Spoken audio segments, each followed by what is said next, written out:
begun. Don't tell me our youth is running out. It's only just begun. Don't tell me our youth is running out.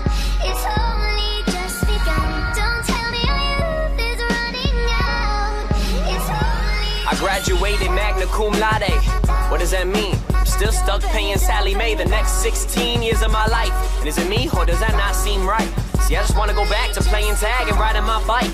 Damn life, now could you tell me when you get so hard? I remember my biggest worry were my Pokemon cards. I put a lemonade stand right at the edge of my yard. That seems so far, but now I hear there may be life on Mars. Yeah, and it seems like just yesterday Jill was at my house saying, can Mark come out to play? Now we're both done with school, I guess the real world on its way. It's crazy how we go through life and take for granted each day. But hey, things change, and people change, and that's just a part of life. Don't believe it'll stay the same. Love with everything you got and don't anticipate the pain, because the day is the date. Your whole world could just change. Don't tell me our youth is running out. It's only just begun. Don't tell me our youth is running out. It's only just begun. Don't tell me our youth is running out.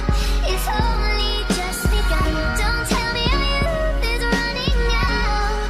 It's only just begun. Look how much can change in a year. You gain love, you lose love, you going out to your peers. And never being relevant, I think's my #1 fear. So when I leave this earth, I hope you all remember me here. I'm screaming, fuck it, I'm young, cause I'm drunk. And when I'm drinking, I pretend like I just give no fucks. You see, I rarely drink for stress, got my cup filled up, puke on my lunch, and now the only way I look is dumb. Yeah. Since when does alcohol equal happiness? Know a couple people started drinking, ain't been happy since when we were just kids. We would never need a substance, used to love to party, now I realize that don't mean shit. Fake friends and girls change like nickels and dimes. This girl is telling you she loves you, then changing her mind. Just make your every moment precious, because soon you will find you're buying clothes, cars, and diamonds, but you can't buy time. Don't tell me